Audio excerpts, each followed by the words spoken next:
works.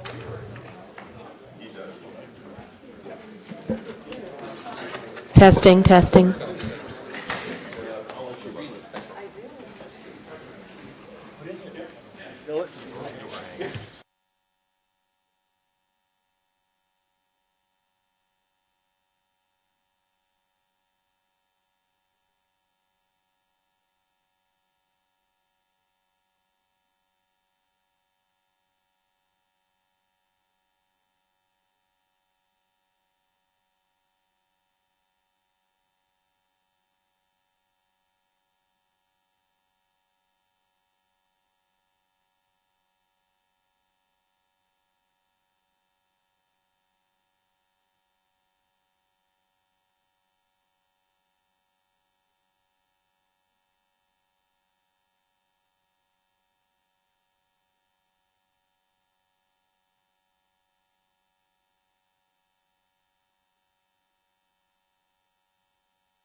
Road. Welcome, everyone. We are at 10 West State Street, which is our City Council chambers for Marshalltown. The date's October 28, 2024. Time is 5:30 p.m. I call the meeting to order, and those available and able rise for the Pledge of Allegiance.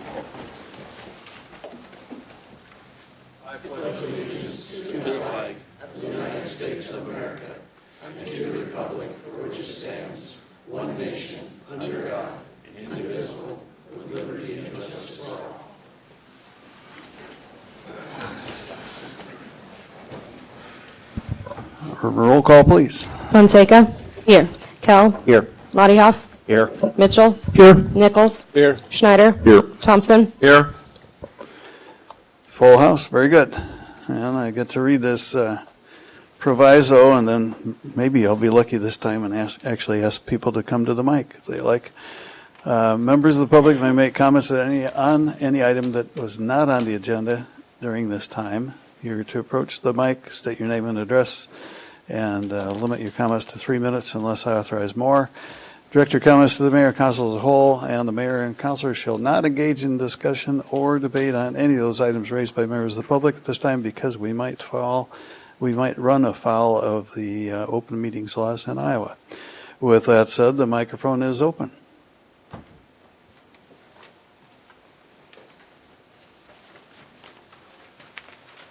Hello, Mayor and Council. Dan Oswald, 1909 Summit Street. One of the bidders on the lots 817, 819. Bid on multiple other lots before. Kind of disappointed with how the process is going right now. I've heard that we need to get fair market value out of the lots. First round of bid was in May. 5,000 was the high bid. 5,000, Catherine Gooden at 2,350, myself at 2,001, one other individual with a $1,000 bid. I was completely skipped over on this. I understand that a certain counselor wasn't on at the time. $5,000 bid, she removed herself. Second bid was $350 more than me. You guys decided not to sell. $2,000 bid, you guys rejected. Went out for bid again, no bid. Went out for bid again, no bid. Went out to bid a fourth time, you got bids, and you rejected them. Fair market value, if you guys want to run averages on this, you're looking at, without going no bid on those two sales, $1,000. If you would have just taken the bid the first time, you would have had it sold. It's really disappointing. If you guys want to change how you're selling, I understand that. Please do it before people bid. We're going through the hoops that you guys jumped, or jumping through the hoops that you guys made, and then just saying, no, we're not going to sell it. I don't think that's the right way to do business. Fair market value with this lot, I mean, there's a city park 3 blocks away that sold for $1,200. That's 0.7 acres. You guys approved that sale.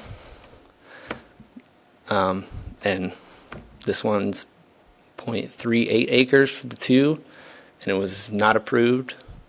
And once again, it was for more money. If you guys want to change the process, change the process. That's not my choice. But please don't make people jump through these hoops and then just deny it because I don't know why. You don't like them. You don't think it's fair. Everybody has the opportunity to read public notices. Everybody has the opportunity to go online. You guys take bid processes for city streets.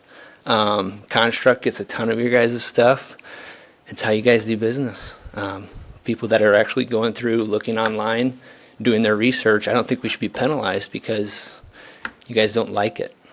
And if you don't like it, please change the process and then allow us to bid on it however you guys see fit. But if this is how you guys see fit, please just let the sales go through, no matter who the person is. And I wouldn't have won either of these lots.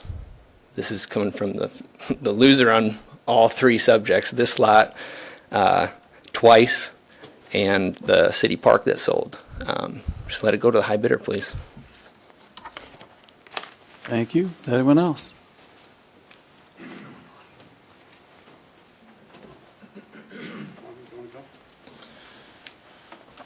Hi, I'm Lonnie Hoagland, 1408 East Main. I would like to talk for a long time, so I'm going to sit down and let anyone else who wants to talk, then I will finish your 3 minutes.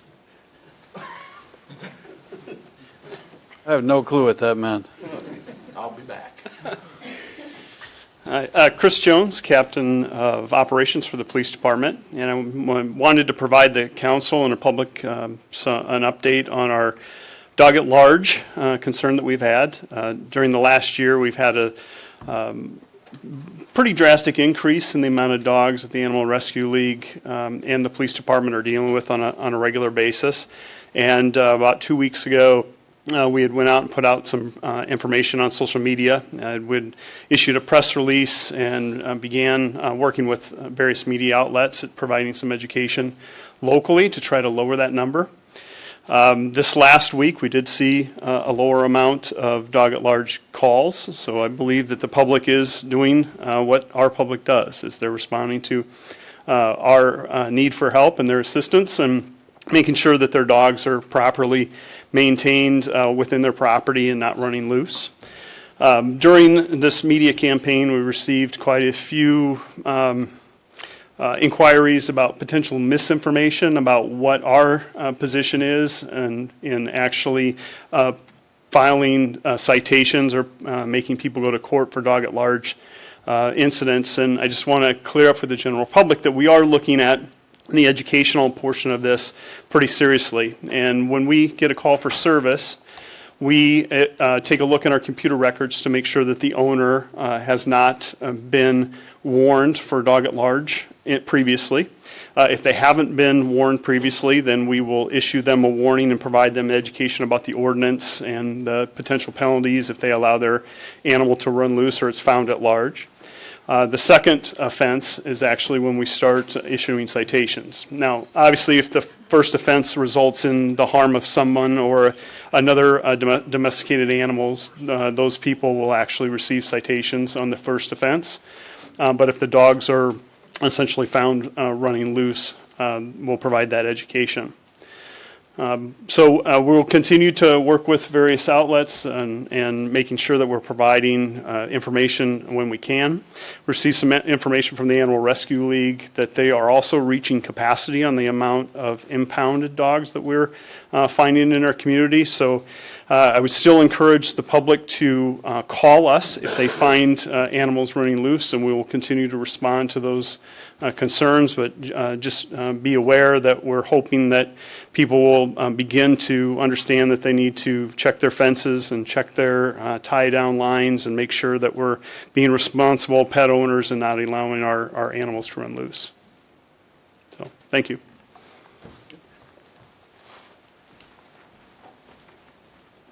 The mic is still open. I'm coming. Jim Shaw, 522 North 2nd Street. Guess what I'm going to speak about? I was not planning on commenting about anything tonight, but a recent article in the newspaper as well as on the police Facebook page made it so I feel I have to. I'm not sure all of the council is aware of it, but we had 670 dog-related incidents this year. These are not bites, but all dog-related items. Could be loose, could be excessive barking, dog attacks, whatever. This is up from 400 and some last time. I was told by a councilman that the 420 some is average for a town our size. No, it is not. Ames, with a population of 60,000, has 280 dog bites. Newton has 107. With Ames, yes, a lot of them are students, but you still don't get to our number. The 420 dog incidents is not acceptable or average. If you remember, almost a year ago today, I came to the council stating that we had a dog problem. Some people then said we do not. To be fair, my comments concerned bites, not all dog incidents, and I have not checked, but it would seem logical to me that if our numbers went up by 50%, our dog bite numbers have gone up too. These numbers and comments really concern me. If the police are really responding to these calls, they're not available for the things they should be working on. If they spend 30 minutes on each call, that figures out to over 39 days a month spent on dogs. That's terrible. I have seen loose dogs, and I've confronted them about it. I'm either flipped off or ignored. They always have a leash with them, so I assume they're deliberately ignoring the law and putting the leash on if police are called. I don't have a solution for this dog problem. Do we assign a person full-time to it? That'd be difficult to justify. Do we raise the fine? Maybe the first offense being $100 isn't high enough, so maybe we need to raise that. I don't really know. Thank you. Anyone else?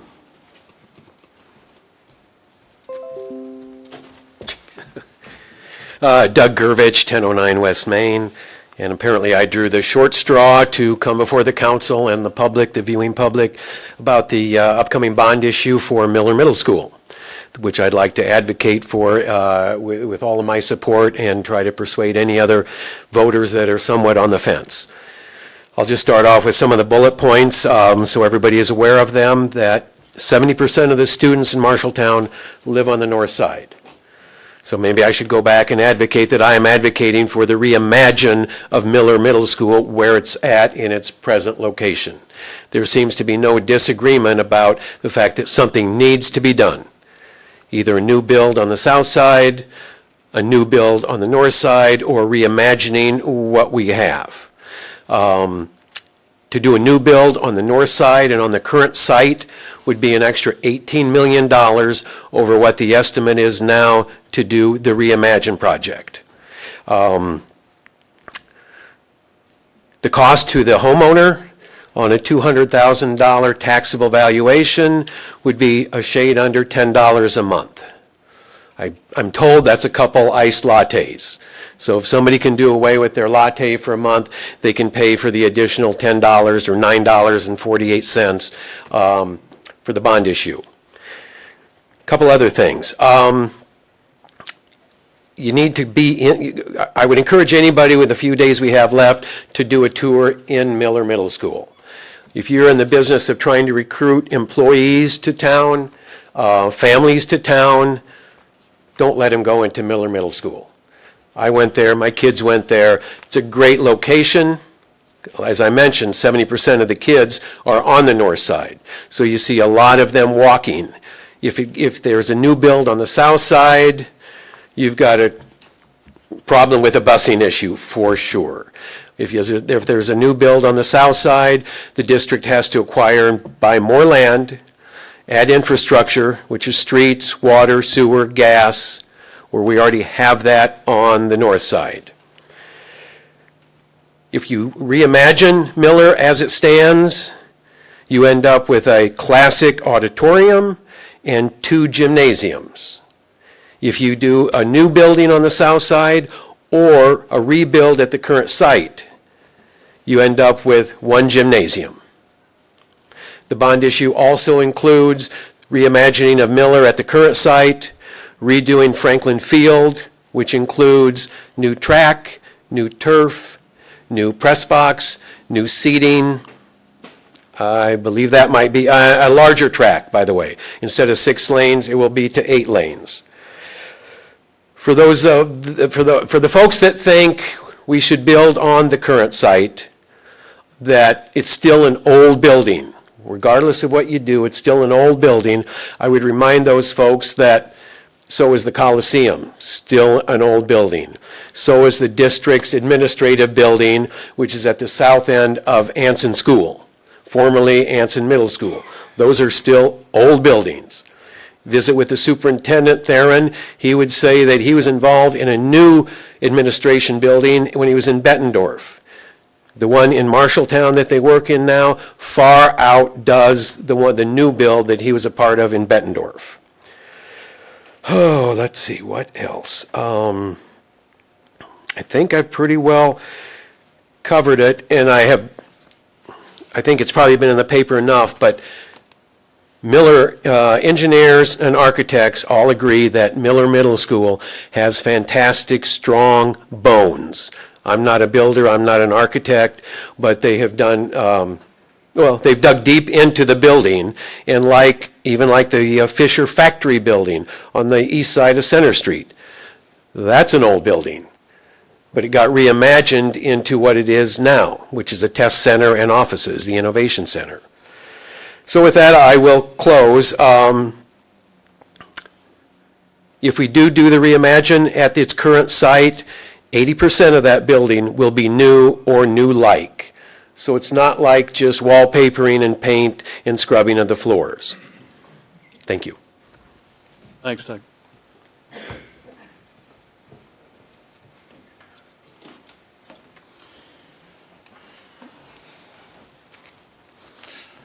I'm not the speaker, Doug Gerwich is.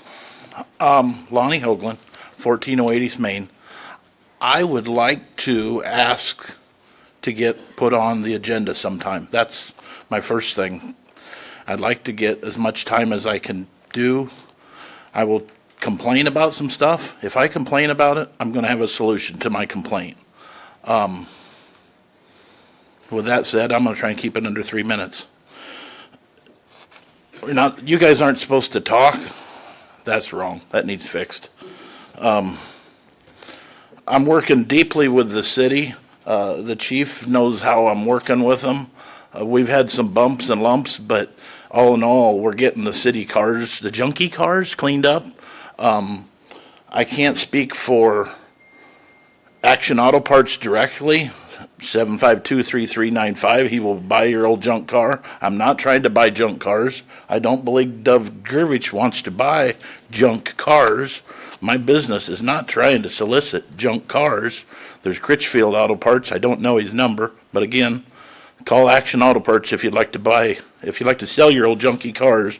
But maybe the chief might know, and you're not supposed to talk about anything because you can't. It's against the rules. But I'm going to say we've probably cleaned up 30 cars in the past 2 months, maybe. We're getting a head shake, so we don't want to hold numbers. I don't want to be exact, but it's complicated. And a lot of times I show up with my equipment, and the car drove there 10 years ago. Yeah, 10 years ago. It's time to move it. But no, that person's in love with it. They're going to do something with it. I took the liberty to create this wall hanger because we've created a note that we put on the door when we can't find anybody that if you notice your car's gone, it's duct taped to your door so you can find out. But we're trying to, the city workers, Joe Trowbridge, and he's got an assistant, Matt Clausen, I believe the name. I'm not sure of the two. They're working diligent. You got a problem when a person comes up here and complains to the mayor, complains to you guys about the same problem for 2 years and said, hey, let's work with a new person. Or someone complains about a dog for 400 times that you get so tired of listening to him. But a person tonight that spoke about dogs didn't listen that there was an officer right ahead of him saying they're doing their darndest to fix it. Maybe people like dogs. I say again, I think my 3 minutes are gone. Can you put me on the agenda sometime? And if I have a complaint, I'll have a solution. You were under 3 minutes there, Lonnie. Only by 2 seconds. Doris Kinnick, 2020 Catalina Place. I'm just up here to say thank you to Linda Clark for yesterday. It was the 75th anniversary of It's a Small World, and it was the movie that starred our very own Dale Pollen, or Paul Dale is what he was known as in Hollywood. And it was just a delightful movie done in black and white, as it should be. It was just an incredible time. So Linda, thank you so much. It was really, really great. And Dale was such a sweet, sweet soul. Thank you.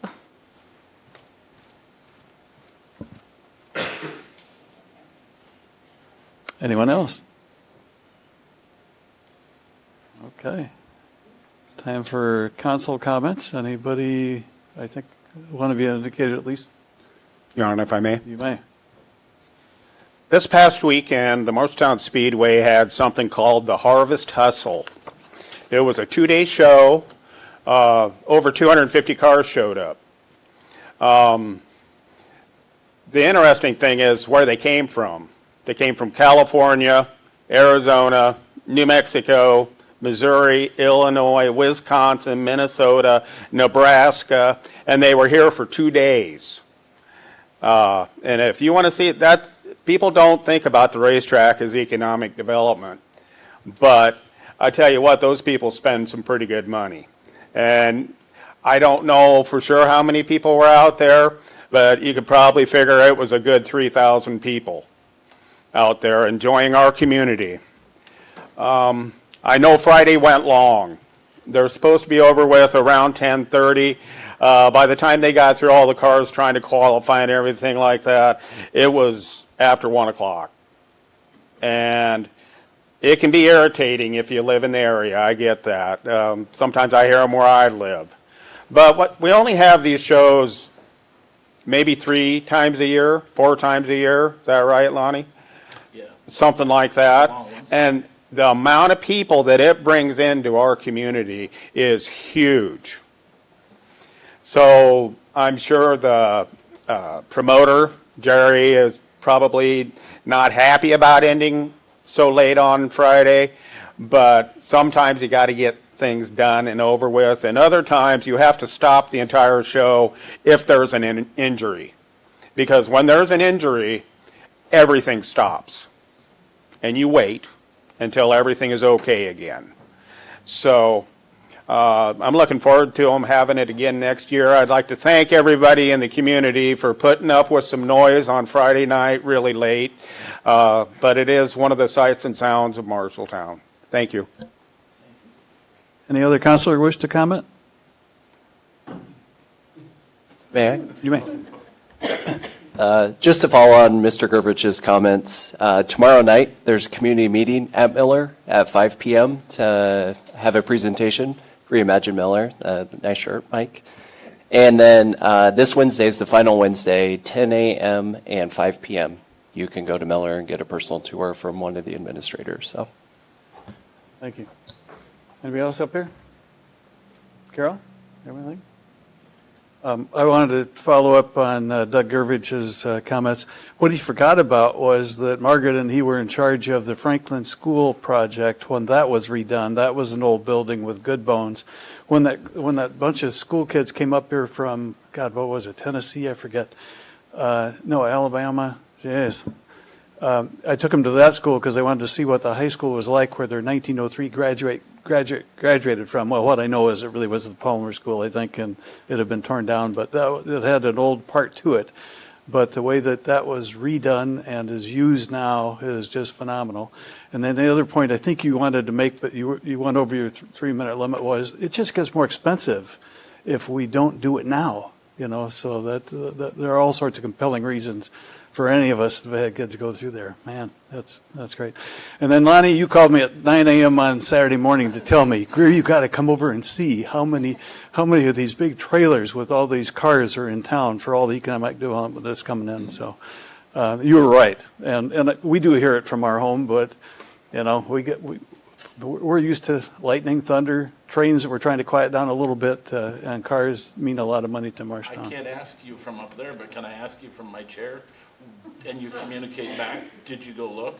I drove by and listened more than I looked. And some of the other council people, I politely asked them to go look. There is a lot of stuff on there. And Yeah. I am not supposed to do what I'm doing right now. I'm talking from here, but I think everyone can hear. Yeah. I'd like you to know that my son, Levi Hoagland, at age 16, played around on the back of a car hauler at that facility when I got divorced at the age 3 or 4, and he at this point right now is the head tow truck driver of that facility. That's kind of neat. It is, and nobody who's at home watching will be able to hear what you said, so let me.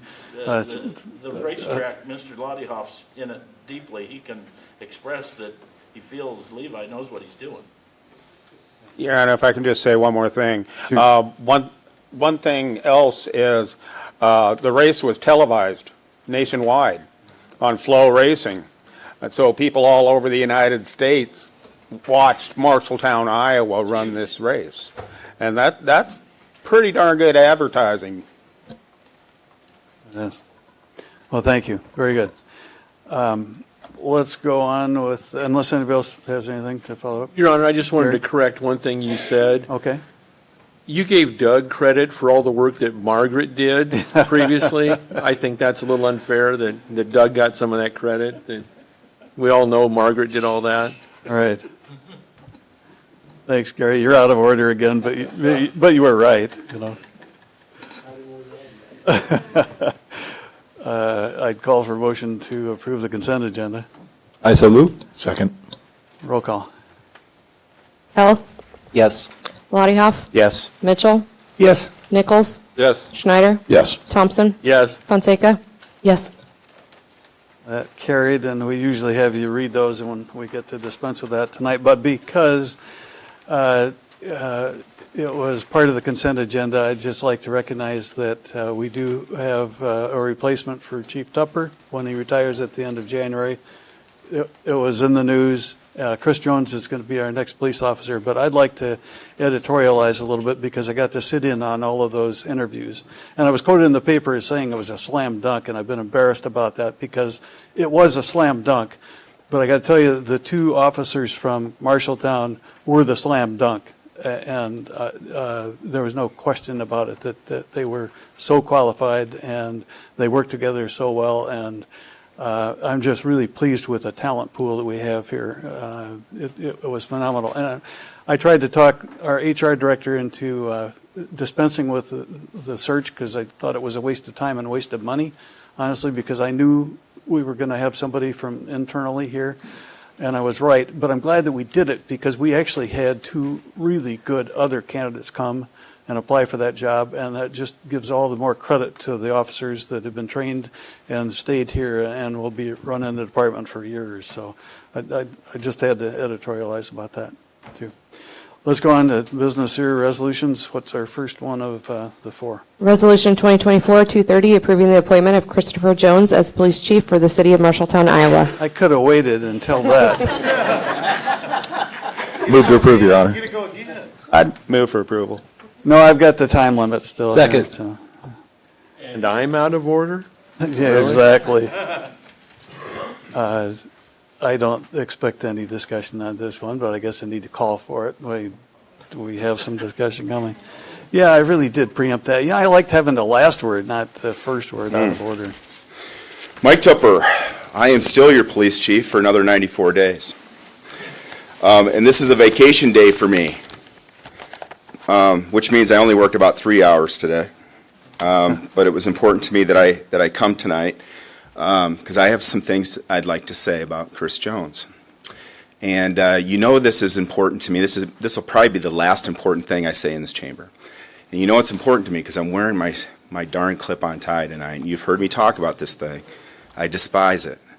But it was important to me that I polish my boots, come to work, and put on a tie to talk about somebody that I deeply care about. So this is a full circle moment for me and Chris because first meeting of October in 2011, my wife and I were sitting right where Doug is. And I was waiting to be appointed police chief for the city of Marshalltown. And somebody that I did not know got up and spoke that night, and it was Chris Jones. And he came up and was very eloquent, as he always is. And I gave a message of support and hope and dreams for the future. And I don't know that if I ever lived up to his hope and dreams, but he lived up to his speech. And for the last 13 years, he's given me nothing but support and hope and respect. And he is among the hardest working people I've ever known. He's a fantastic cop, a tremendous leader, and he's been a heck of a friend. And we've gone through some difficult times as a community. And Chris has been there right beside all of us through it all and has gotten us through. So this is an easy decision for you all tonight. Chris will be a great police chief, and I'm confident that he'll be the best police chief you've ever had. And I'm looking forward to watching what he does. And he doesn't need my advice, but if he wants it, or I'm going to give it to him anyway, I guess. But I would just tell him to be true to his ideals, be true to himself, be himself. When times get tough, fall back on your education, your training, your experience, and most importantly, your team. And always fight forward. So I just want to thank Chris Jones for everything that he has meant to this police department, this community, for almost 29 years now. And I'm super excited for him. So from the Tupper family, we wish him the best and congratulations. Thanks, Steve. You would have enjoyed being at the interview, truly, to hear the backstory about that. And I can't repeat it because we're not supposed to, but it was quite a story, truly. And you take what you've done and what our two internal candidates have done in this community, you should see the list of volunteer activities and organizations they have run. It's phenomenal. It just is great. I'm talking too much again. Anybody else have anything to say? Up here or out there? Yes, sir. Oh, I thought I was done with the clock tonight. But. I can't just sit down. Mr. Tupper's been wonderful. Him and I have had a bumpy relationship now and then, but overall, the first time I met Mr. Tupper, I called 754-5725, and I said, I'd like to speak with the police chief. And they hooked me up with him in a matter of seconds, and I said, I'd like to meet you. He said, let me come up, and I said, let me come up and meet you. He says, you've already seen my office. Well, let me come down. He was at my office within 3 minutes of me talking to that gentleman. That was smart. I respect that. Were there handcuffs involved? It's a smart thing to say, you know?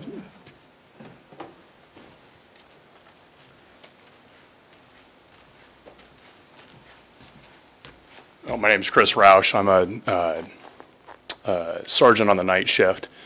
And I've known Chris since we were both officers. He is much older than me, but we kind of came up through the ranks, him much higher than me. But it was always interesting as we were coming up through the ranks that everybody was trying to beat Jones. That was always the goal of everyone on the shift or on the SWAT team. He still seemed to come out on top many times. We used to call it the Jones advantage because it seemed like he won out of the air, but it really is because of the hard work that he puts in. And I can say for the people that I know on the department that we're pleased that Captain Jones will become our next police chief. Fantastic. Thank you. Yes, sir. Council, I'd like to come to you as Dan Oswald with the fire department. Captain Jones, recently, unbeknownst to us, at a medical call that fire department showed up out of the blue and helped. The guy is an asset to the community. I didn't plan on talking about him tonight, but I thanked him earlier for it, and now everybody's thanking him. That's something that we don't see very much. Cops aren't required to come to those types of calls. He came out and assisted where he could, and that was pretty awesome. You guys hired a great person. Thank you. At the next meeting, we're going to have a roast. Your Honor, if I may. You may.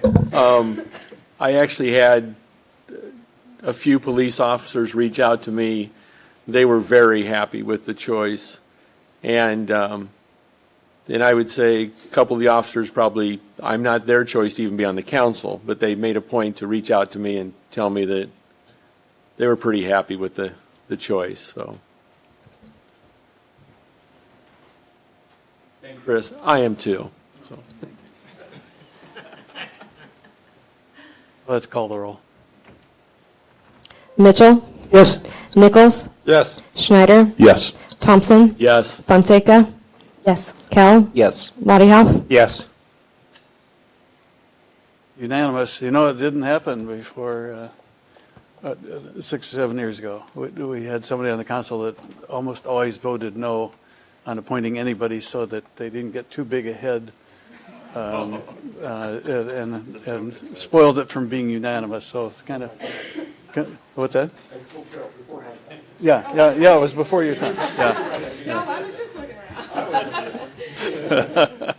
No, that's pretty cool. Congratulations, and we are in good hands, truly. All right, next resolution. Resolution 2024-231, adopting the 2025-2026 goal setting report for the city of Marshalltown, Iowa. Move to approve, Your Honor. Second. Discussion on this one.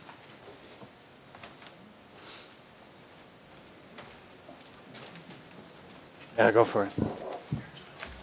Just for background, City Council, together with the leadership team for the city, met and talked about accomplishments in previous years and set goals for 25-26. The report that you're seeing here is a product of that discussion. Thank you. We spent the better part of a day doing it, so all of us up here are pretty familiar with it. So is the staff. Any comments up here before I call for public comment, though? Any public comment about our goal setting? Let's call the roll. Nichols? Yes. Schneider? Yes. Thompson? Yes. Fonseca? Yes. Kell? Yes. Lottie Yes. Mitchell? Yes. Very good. That carried as well. And they are a good set of goals. It was a good day spent. Third resolution. Resolution 2024-232, approving the transfer of funds to the Group Health Insurance Fund 884. Move to approve, Your Honor. Thank you. Is there a second? The discussion. Diana. I'll just kick it off. Oh. So Diane, when I started in the position, Diana and I met to talk a little bit about the recent history of the balance of the Group Health Insurance Fund. I understood that there had been warnings that the city needed to address regarding compliance with Iowa code, and that there were previous actions of the council to do so, including increasing premiums and health insurance premiums and transferring funds from the employee benefit fund and other funds. And so we revisited this issue again, felt we needed to get the balance up a little bit more, and we are proposing an additional transfer from the employee benefit fund and other funds, which are outlined in the memo. And then we're recommending an increase in the health insurance premium as of the 2025 calendar year. Diana Steiner, Finance Director. So this may seem like a rerun because I was just here about 16 months doing the same thing. Unfortunately, it's hard to predict claims that are coming in. Our third-party administrator does help us with that, but they tend to overshoot or undershoot. So our report is due on a calendar basis, and it's on an accrual. It's on an accrual. So, I can watch the cash account as we go throughout the year, but as we get close to December, we really need to take some action. So by an influx of 180,000, that will have a better looking balance. Again, we don't know what the claims are going to be through December, so it could go low again, but hopefully not. So are there any questions? Questions or comments up here? Any by the public? Roll call. Kell? Yes. Lottie Yes. Mitchell? Yes. Nichols? Yes. Schneider? Yes. Thompson? Yes. Fonseca? Yes. Very good. That carried. And our last one. Resolution 2024-233, approving the amended development agreement with Carl of Marshalltown LLC. Move for approval. Second. Discussion? We shouldn't have let you get back to your seat.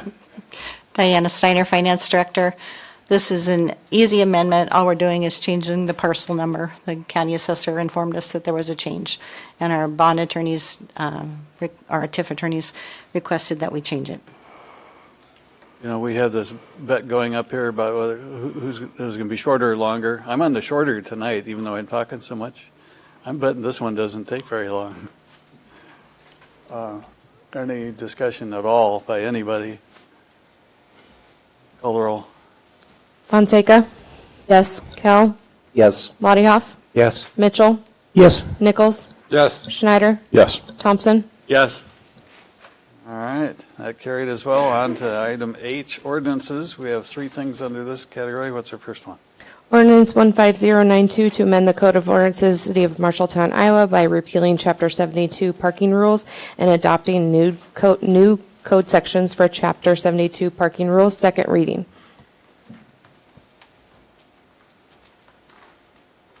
Entertain a motion to approve. I'll move to approve. Thank you. Is there a second? Second.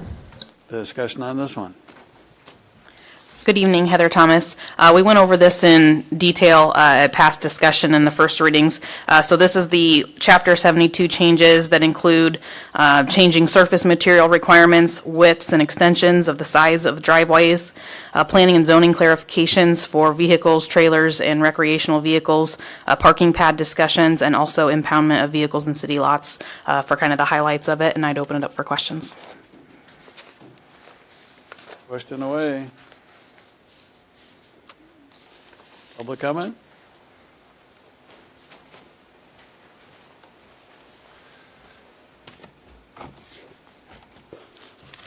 Scott McLean, 206 North 18th Street. So the only thing I'm up here for is on the parking pads, and I know there was discussion last meeting about it, and there was quite a bit of discussion actually. Whether I install one or not is immaterial, but I think we need to revisit the rock or gravel option. It needs to be added to it. And I did a little checking and called some people to get some estimates. For rock, if I'm to do it myself, it's about $300. To hire it done, it's about $750. Asphalt, $1,500 for just the asphalt, $5,000 to $7,000 to have it installed. Concrete, $1,300 to $1,500 for the concrete, $4,000 to $5,000 to have it installed. Concrete pavers, if you get the appropriate sized pavers that allow vehicles to be parked on them, $1,600 for just the pavers, not the submaterial, not the base, not any of that. $7,000 to $11,000 to install the pavers. So I think we really need to relook this. Concerns about the rock getting into the street and into the other areas, you know, it's not supposed to be connected to a driveway. It's supposed to be in a yard. Therefore, I don't think the rock coming out into the street is a biggest issue with the parking pads. I understand the driveway one, I understand the grandfathers, I understand all that, and I agree with that. But I think the parking pads, we're cutting our people a little short, and we're costing them a lot of money that they may not have, and they're just gonna do it anyways. Thank you.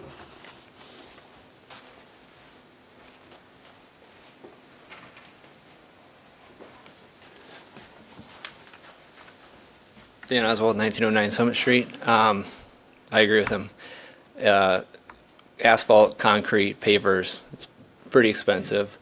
And I don't know a whole lot of history about this, but I do know that the county just put in a ton of gravel, and it all goes into one of our watersheds. I wonder if that's something that you guys are just going to let slide, or is that something that's going to be dealt with as well? Where does this stop? Who is going to be allowed to have it, who's not? I don't want it to come down to just being the citizens. If it's going to be for everybody, let's make it for everybody.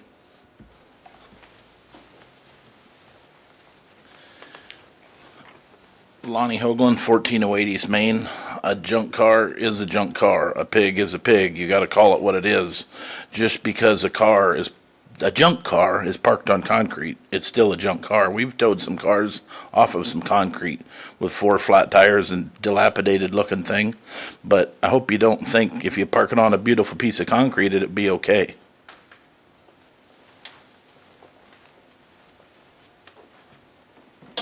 Mike is still open for comment. Your Honor, if I may. I'm going to stick with thinking that gravel is a decent alternative, or should be added to it, because if you're like a lot of people, maybe you buy a $1,500 boat. Now you can't put it in the backyard because you need a $3,000 pad to put it on. So you put it in the front driveway and you park out in the street. And do we want more cars parking out in the street because they can't afford the parking pad? You know, I would love if everyone could afford, you know, a $4,000 parking pad, that type of thing. I think that'd be great. But most of the time, if you're buying a camper or something like that, a lot of people don't buy the brand new stuff. And then to turn around and double the cost just so you have a place to park it, I just think that gravel's is a good enough option for people who still want to be able to put that in their backyard where it should be. Thank you. Anyone else? Your Honor, may I? You may. I do think that gravel should be allowed as well. I think the first time we talked about it, Councilor Lottie Hop brought it up, and then Councilor Thompson brought it up, so maybe third time's a charm. I'll bring it up to change that to, Elisa, do you make a motion? Okay.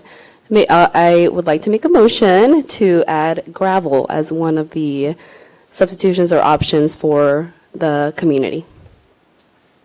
I'll second that. I'll treat that as a motion to amend, and I have no clue how it works if we're in a second reading, whether we restart or not.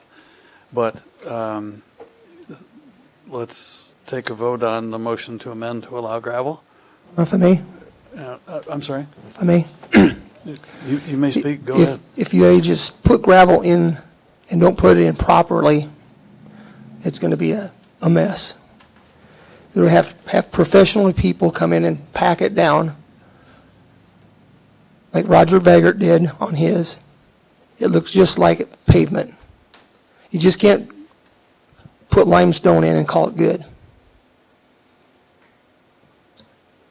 Anyone else like to visit? I don't remember whether that's a debatable, on a motion to amend it is debatable, yeah. Your Honor, Anybody if I else? may. You may. I don't think any of us have a count on how many gravel driveways and gravel parking lots that are grandfathered in and exist in the city, especially on the north side. There's the concern of the gravel getting washed out and going into the storm sewer system and clogging the storm sewers. Like I said before the first time, I just want something that we can, that I know is going to be enforced. And like what Mr. Hoagland said, just because they put a gravel pad in, then they put a junk car on it, it's still a junk car in the yard. I'm okay with gravel. I made the amendment last time, it failed.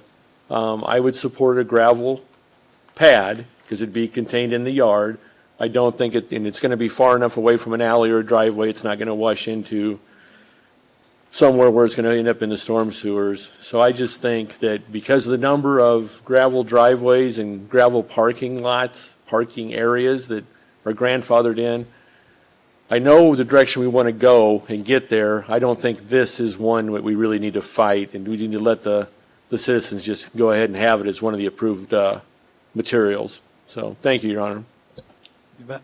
Other comments? Your Honor, may I? Yeah, let me see if anybody else wants to come up first, but if no other counselor does, then it's your turn. I mean, among the counselors. So, well, I've been kind of switching back.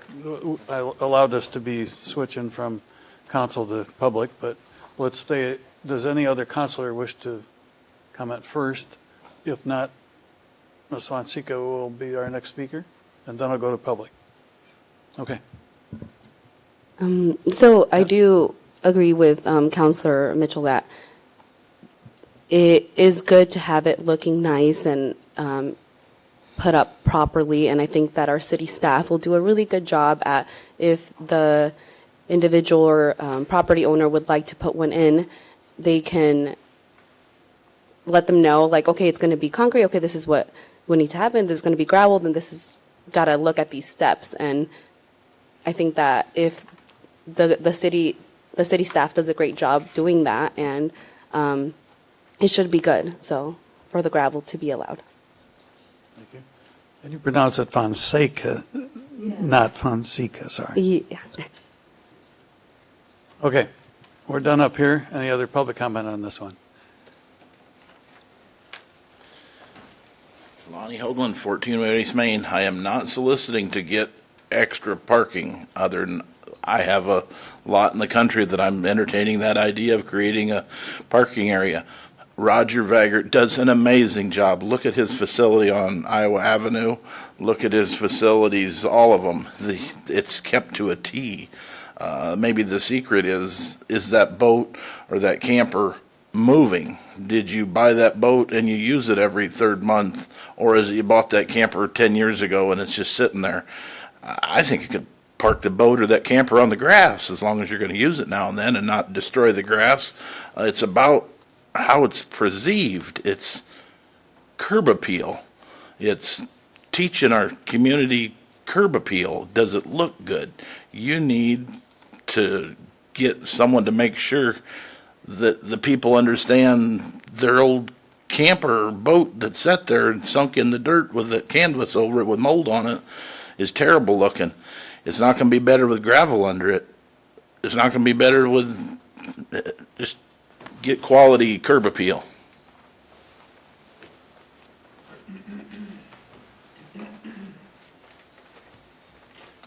Dave Grieve, 2327 South Fifth Avenue. I like the gravel idea. You could do it less expensive with some railroad tie borders to keep the gravel in place and possibly some vegetation barrier underneath it so it doesn't pack in the ground. You could have specs for it, like you said. Here you can do gravel, but you got to do these steps. Still inexpensive and looks nice. Anybody else?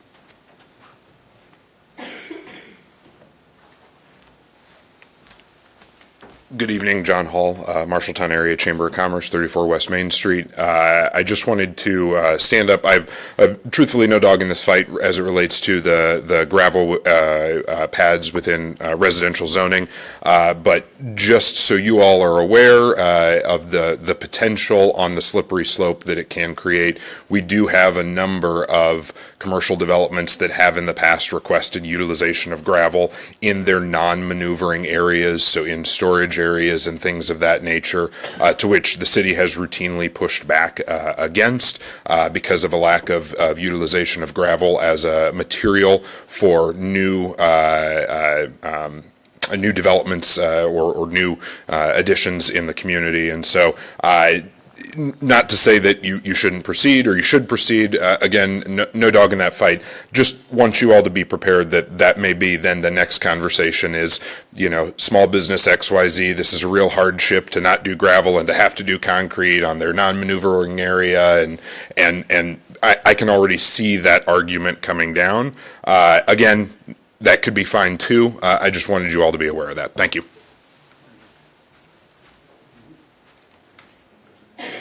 Anyone else?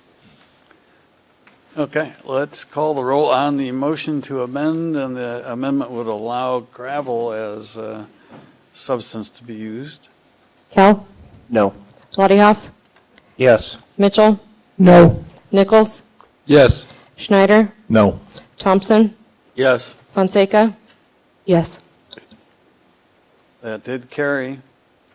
And so now we're back to the vote on the original ordinance as amended.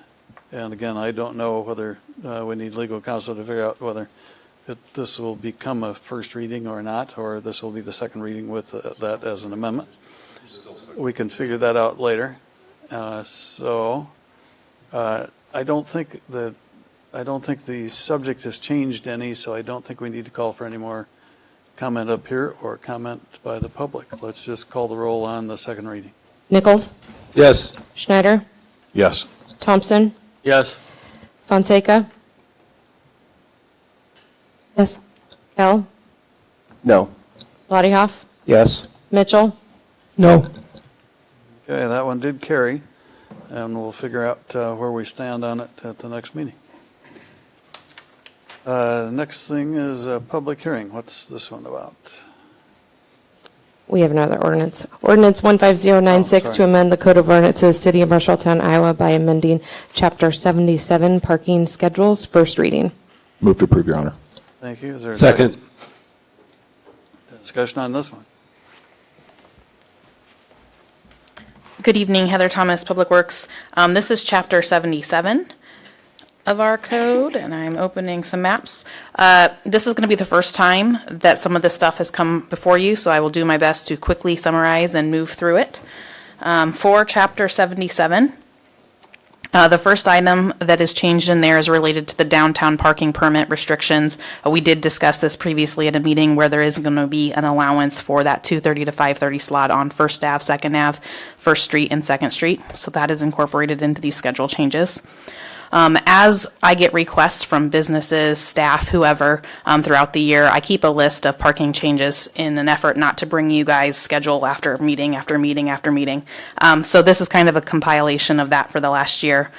We had a request to review on-street parking by Clock Towers building. They wanted to add parking on 2 blocks of Church Street and 1 block of 4th Ave. After reviewing it, we are recommending a modification on 1 block of Church Ave only and keeping no parking on the other 2 blocks. That's incorporated in here. We had a request to review parking on the north side of Lynn Street between Center and 3rd Ave. After looking at it, to the best of our ability, we're guessing that it was no parking related to the old fire station being in that area. So we are recommending going ahead and allowing it from 1st Ave to 3rd Ave. It won't go all the way to the 3rd Ave. It'll go to just the alley because of that turning lane in that area. We will then go to Byron Street. Between 1st Ave and 2nd Ave. There's been some discussion and confusion amongst property owners in that area whether the south side of the road is for parallel parking, angle parking, back-end parking. Our code currently is if there is no signage or pavement markings, it's parallel parking. But I understand it's been various things throughout the years, so to clarify that, we will go ahead and say no parking on the north side of Byron Street and paint it to be angle parking on the south side so that it's more consistent with the changes we've made on 1st Ave and 2nd Ave earlier this year. We received a request for some parking changes around the high school. This is related to a permit that property owners and employees of the school can obtain, and that would be related to Bobcat Boulevard to Pine Street along 3rd Ave. We discussed some parking downtown related to snow removals, and we are recommending some changes on the snow removal ordinance for both parking prohibited during snow emergencies and the snow emergency route. While I did that, we wanted to clarify just a couple of things. Our ordinance had streets listed in there that are no parking, but it did list them, so we did want to go ahead and add that to our map, which I thought I had open, but let me... It's right here. There we go. So basically, the areas that we're talking about adding downtown are the ones highlighted in the downtown area.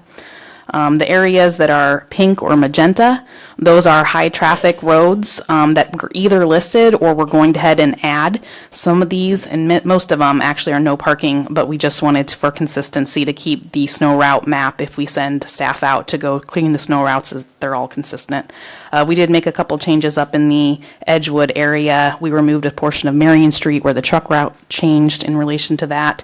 And then we also added a section along the police and fire station to the route. And moving on, we're going to talk about State Street now. Out here in front of this building previously, our ordinance had 4 30-minute stalls on State Street. It was not signed that way. I'm not sure if we lost some signs after a tornado or a derecho. We only had 1 signs. After talking to city staff, our recommendation is 2 30-minute stalls and 1 handicap stall. Marshalltown Waterworks, they've had historically 3 30-minute stalls. That was not part of our ordinance, so we're going ahead and recommending adding that in there. Parking lot J, this is the one over there behind the Bowman Miller City Center, Vaughn's Pub, Golden Land Grocery. When we did this project, we changed a little bit of the configuration in this area. One of the things that was happening is a lot of employees park in this lot, but there's also a need, especially with the grocery store there, that there are stalls available for people to come and go. So the stalls that we have shown in white along the west edge, those are new parallel parking stalls, and we're going to recommend adding a 90-minute limit to those. So that will provide for not only the grocery store customers, but also if you're a customer stopping in at any of the businesses here that just have to drop off paperwork, that'll provide for some parking in that area. One of the things I want to mention on this is the outcome from our public meeting that we had last week for the Main Street project. A lot of the businesses in this area actually recommended that temporarily during construction, we even take some more of these stalls and put them in some time limits for that. So that may be something for consideration moving forward as well. We also cleaned up some disabled parking stalls, both in the Lot J that we're looking at here and Lot T, which is across the way here. Both of those will have 3 stalls in accordance with ADA guidelines. And that pretty much sums up the changes, and I'd open it up for questions. Questions, comments up here? Gary? Your Honor, if I may, I've got 3 separate ones for you, Heather. And sorry I didn't get a hold of you before the meeting. You could have probably clarified these. But your permit parking for the residents downtown, you have an exception is not valid when the snow ordinance is in effect. Do we need to add something if there's special events? I don't want somebody thinking they can get away with parking there if we're trying to open the street up for, I was thinking like Ridiculous Day or something like that. That would come into play where they, in the past, they've put some vendors down First Street. Do we need to have, or are we just going to sign it that the police order no parking at this time period? We could make a small adjustment to the language that says the exemption is not valid when the snow ordinance is in effect or the road is closed. I like that. And then on Byron Street, understand that across the street from me at Crestview, that's the office for one of our landlords in town. A lot of people come there to pay their rent. They come from the 2nd Avenue side. And if you do angle parking going east on my side of the street, the south side, they're going to have to circle, U-turn in. Would you be better off just to go head-in parking so it can be accessed from both directions of traffic? In an effort to try to keep some consistency with the changes that we've made on First Ave and Second Ave, I think we would recommend angle. Well, you'll sign that north side then? We will sign the north side, Will no you paint the parking. whole curb yellow too, or not? No. And then as far as the grocery store, what would you just say the name was? But on Lot J? Golden Land Grocery. Golden Land.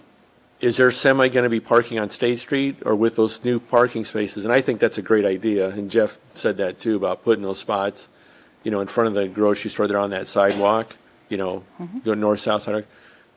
Does that complicate it for them when they get deliveries or not?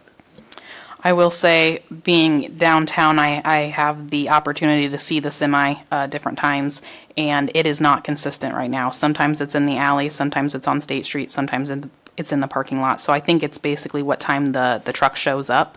We'll address it if it becomes an issue, but they generally try to make it work with what the situation is on site. Thank you. Thank you, Your Honor. Anybody else up here? Public comment on this one?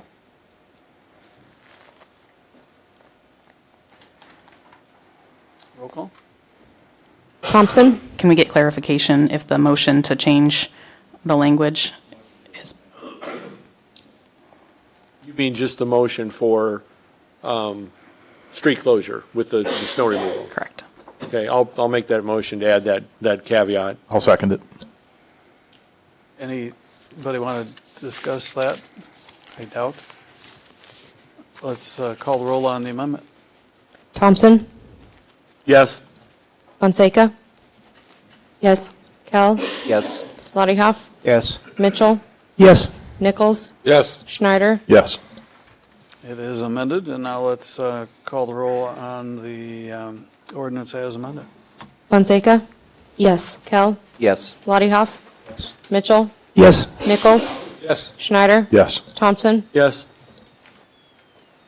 Very good. And our last one before we get to discussion items. Public hearing on ordinance 15095 to amend table 156.B.004-1 and section 156.J.005-1D1 of the Code of Ordinances, City of Marshalltown, Iowa.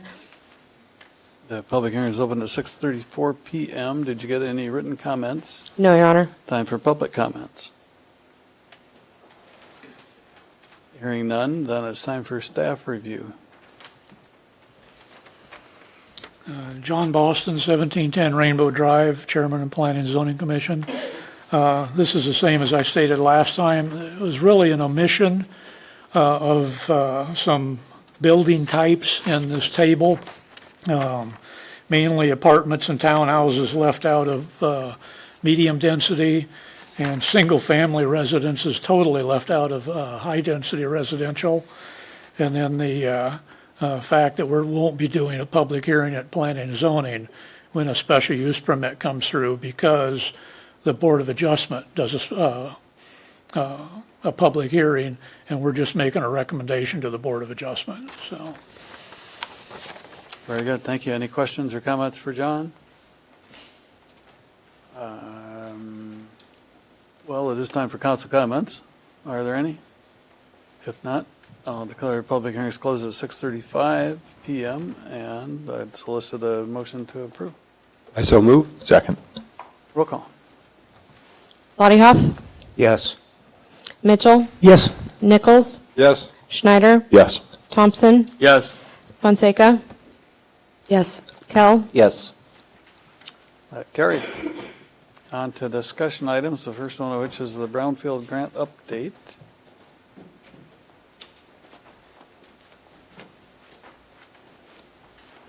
Good evening, Heather Thomas, Public Works, assisting with some community development items. We currently have a Brownfield grant. As part of that grant program, we are to provide council an update every year on the status of that. So in my memo, I do have a listing of the different projects that are associated with this program. Our current grant was $300,000. We currently have a budget amendment request out to EPA, shifting $16,000 of city time and expenses over to actual assessment costs. With that, we would have about $30,000 of assessment costs available yet for the public and buildings to spend. In this table here, that kind of breaks down where the $300,000 is allocated to for this project. Again, I have listed every address that we've touched with this project in here, if there are specific questions on any of them. But overall, we think the project's going pretty well. One of the things we wanted to do is take a look at the effectiveness of the program and the return on the investment. So included in your memo and packets is a economic impact analysis, a draft version of that. For this current grant and our previous grant cycle of total investment of $700,000 of EPA funds, we've leveraged and resulted in an $18,874,000 of development of those buildings. Two of those properties, the Tallcorn Towers and the Marshalltown Senior Residence, account for a lot of it. But one of those reasons is it's such a long process from the time you do the assessment to it gets developed. So we are not really seeing and capitalizing on our current grant. A lot of this is from our 2007 grant. Also in there, they do one additional study, and they've indicated that 199 jobs are supported by the work that this program has done since 2007. So with that, I will open it up for questions and thank the city for its support from council for this program. And if there are businesses or property owners interested in the program, please reach out. Right now, the ones I'm talking to, I'm saying, I'm not positive we'll have money to help you this year, but get your name on the list. Let's see what happens. So, thank you. Thank you. Before you sit down, any comments or questions up here? Or anybody in the public on this one? Very good. Thank you, Heather. All right, next item is sale of surplus real property, or real property policy. Gary, want to lead us off? Yep. Carol and I spoke today, so I will start this out, and then when I screw up, Carol will take over. I think that's the way we left it, right? Okay. It's your turn, Carol. Sorry. So,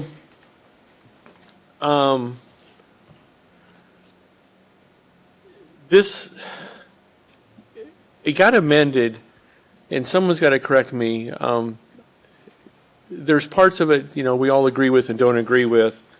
So, I guess the way to attack this is what I'm thinking is we just go down through the list and we talk about what we want to keep and what we want to throw out. I mean, it's real simple. We keep it the way it is. We change certain paragraphs or options, or we throw out that whole option, and just go down through it. So I guess the very first thing is just the governing law. I guess I just would like to hear some comments. I mean, we need to have something in place to dispose of surplus property, be it a lawnmower, be it a property, because let me back up a minute. There are more dangerous and dilapidated buildings. We're going to get into some, there's several more that we need to get back on track now that we have Carol here. And, once we get the housing community development person in place, and we can start going after those again. But I guess we'll just go down to the list. The first thing, the governing law, disposal of property. Is there anybody that wants to change anything that's in that first paragraph?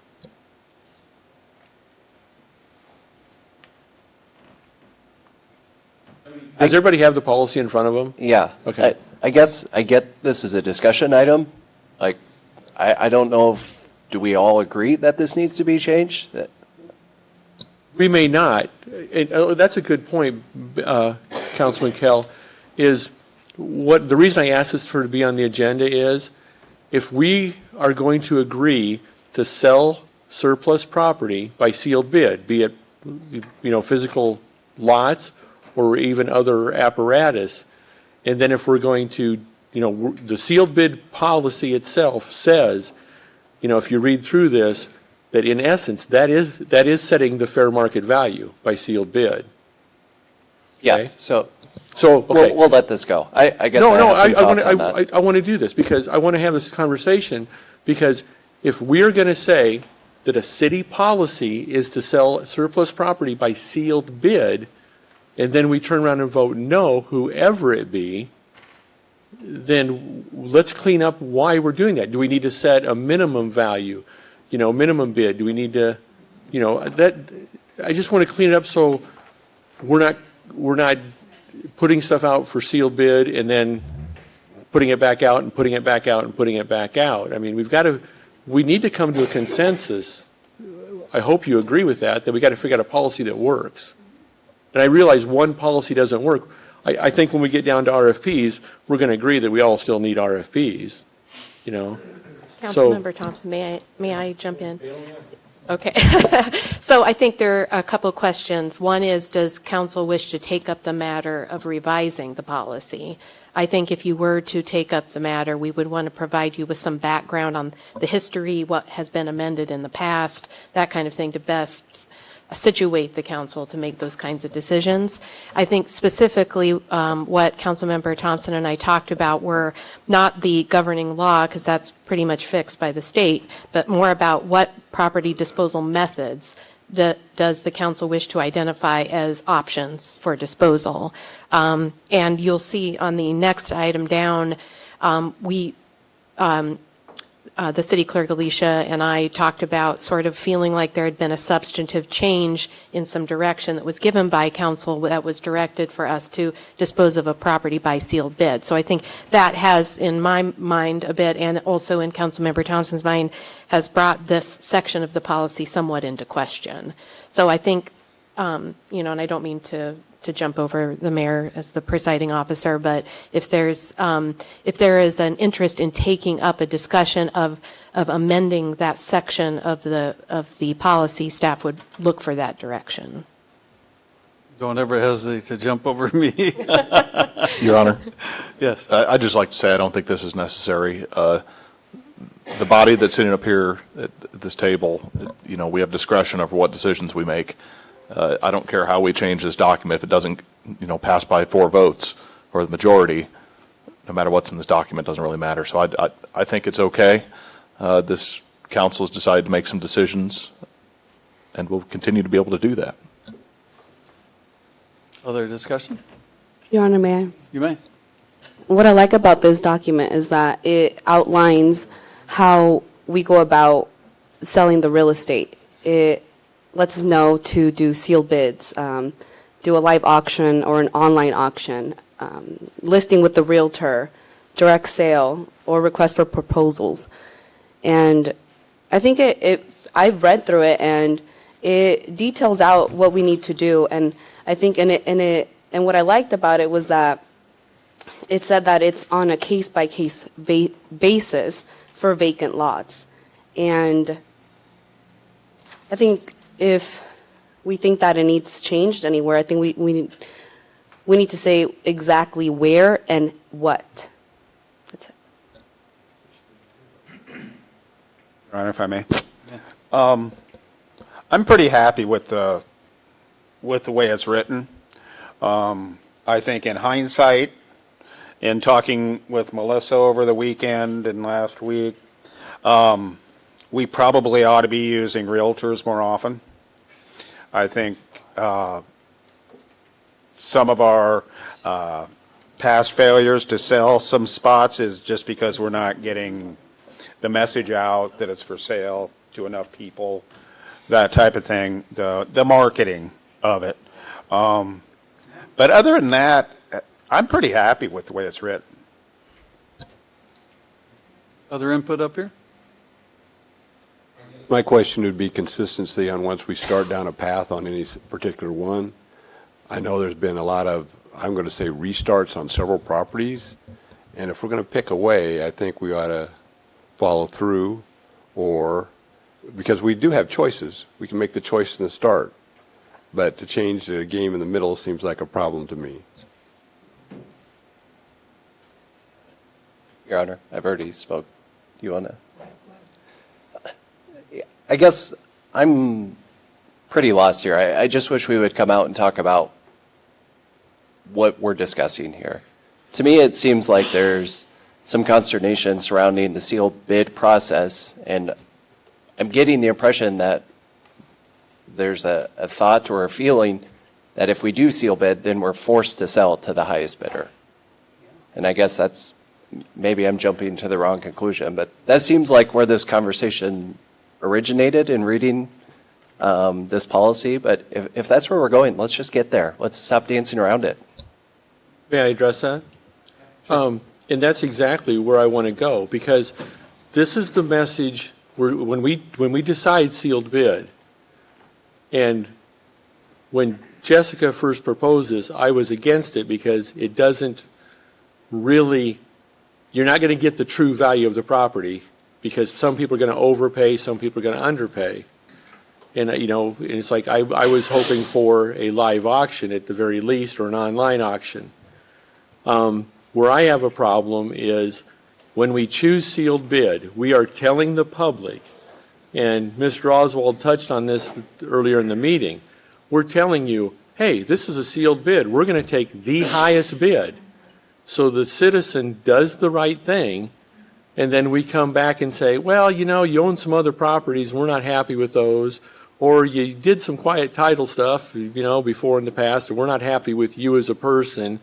You know, it doesn't matter. We got to remember to go back to the goal. The goal was to get these properties back on the tax rolls. And if they buy the property at sealed bid and it's just a vacant lot, you know what? That's $70 or $80 a year that's flowing into the tax revenue pool, and it's not our concern. So I guess my position is, if we put it out for sealed bid, if we choose that option, and we tell the public, whoever has the high bid, whoever you are, you get the property. That's what I want to clear up, because I think having a policy and then not following it and having this caveat that the council has the right to reject any and all bids, then what are we doing? I mean, let's have a policy we can stick with. We do have a policy. You're just stating you have a policy you don't like. But that's not to say we don't have a policy. If someone's bidding on a sealed bid process, there's a disclaimer on what we're doing. So they can read it. There is no guarantee that a sale will go on. I have things for sale on Marketplace right now. I'm not forced to sell it. I think we need to look at the longer view as a city and try to help shape the direction that we want to go, not just make it as inexpensive as possible for people to buy properties. I drive by four surplus properties on the way to work every day. Not a single thing has been developed on those. We're getting pennies on the dollar from tax revenue when those dilapidated houses still stood. So we're losing ground from having eyesores in this community. And I could argue all four of those properties are at a further detriment to the neighborhood. It's not an improvement, it's not an enhancement. So what are we accomplishing here? I guess that's what I would like discussed or like answered. And my counter to that would be, how long are we going to remove snow from the sidewalks, mow the lawns? How many years are we going to spend taxpayers' money to hang on to a property that we may never see the value of it? Like the properties that we're going to discuss next, we paid $110,000 for that house, probably paid another $26,000 to have it demoed.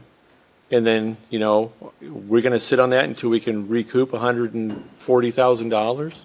Think how many acres we opened up right there for the industrial development. I don't understand our urgency to do something right now that in 5 years' time, that could be a completely different landscape. And that value of that land is multiplied exponentially. And we're talking about such a small fraction of our budget to remove snow if there is a sidewalk, to mow lawn. I don't know. I just think those are incidental costs. Let's do this. If there's 4 of you that nod your heads that you don't even want to have this discussion any further, then we'll just stop and move on. That would be a short circuit way to do it. And everybody up here has spoken, but I haven't opened it up to the public yet. Do we get to speak? Yeah, that's what I'm just suggesting. I think everybody who wanted to speak up here has spoken at least once. Let's open it to the public. Dan Oswald, 1909 Summit Street. Mr. Kell, your comment about Facebook, I was actually just thinking about that. I know I'm kind of mad when I agree to a price and I show up and somebody sold it. That's what you guys are doing to these people with the lots. You're telling them, hey, put the bid out. It's going to go to the highest bidder. We go through the process, and then you're taking it away and saying, no, it's already sold. We're not going to do anything with it. I just don't feel that that is the correct way to do business. Saying all this, I do think you guys are doing a great job cleaning the town up doing this. Whether I'm able to take ownership of some of these lots and take over the snow removal, take over mowing, making sure that the city looks a little bit more presentable. I do have plans with my properties. If anybody up here would ever like to talk to me about it, I've had one counselor that has. I would love to talk to you about it. But it is a good thing for our community to have these houses gone. In my line of work, it's great not to have to worry about people in these houses, my fellow coworkers in these houses. It's a good thing to have this done. I'm a taxpayer in this city. I like seeing my tax money go towards this project, whether I get these properties or not.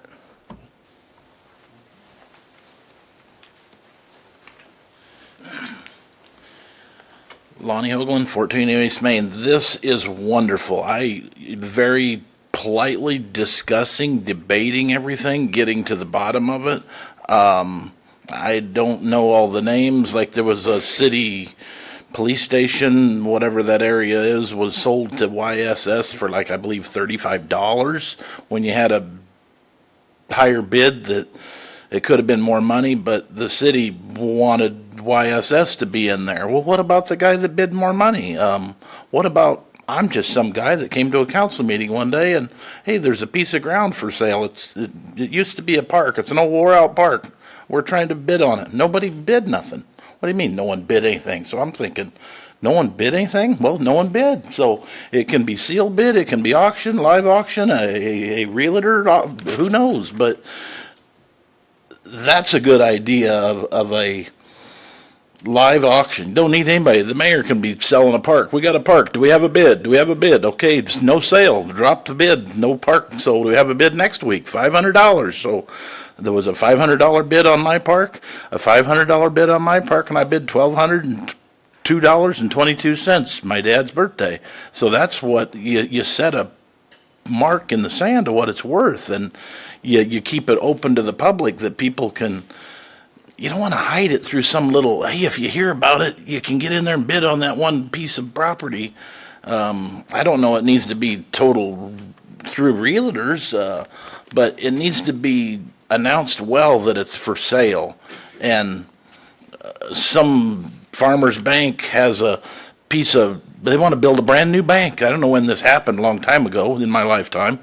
They wanted to build a new bank, so the city must have given them approval to get that alley that now the alley's closed, which is their parking lot. I don't know what they paid for it. I have no idea. This is off subject, but it's on subject. Did they pay market value for that strip of, how were they able to close the alley? They're a bank, they got her done, but did they pay $1 for that little piece? Or 2 or 3 weeks, 4 weeks ago, you're going to sell a piece of property that was an alley to a guy that had a piece of property on one side of the alley for a little bit of nothing. You got to figure out if it's the fair market value of a city building for $35 to the YSS, or someone, fair market value. I don't know what my park's worth. I don't know, but I'm about done with it, and I'll offer it for sale to you guys because it's successful now.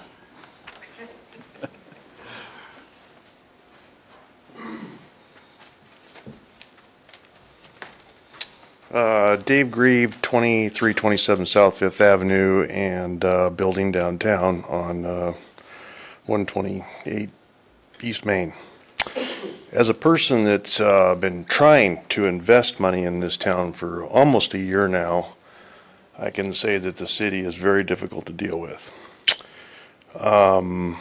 When you put something out for sealed bid and say we want to get rid of it, and you have the caveat at the end that says, well, if I don't like the deal, I can pull it back. That's like, why would I do business with you? That's like an Indian giver is an old term, but it's like, holy crud. That's like reneging on a contract you agreed to do. I wouldn't do business with a company that kept doing that.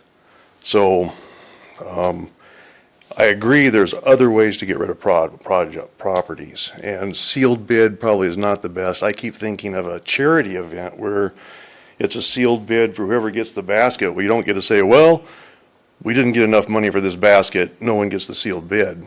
You give it away for the best money you got for it, and you're glad. So I've done a lot of auctions in the last couple of years, equipment and so forth, and that is instantaneous real value, what you can get for it that day.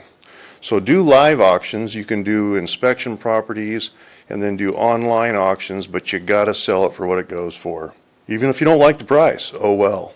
You don't like the buyer, oh well. If you want to get rid of it, get rid of it. My 2 cents. Your Honor, if I may.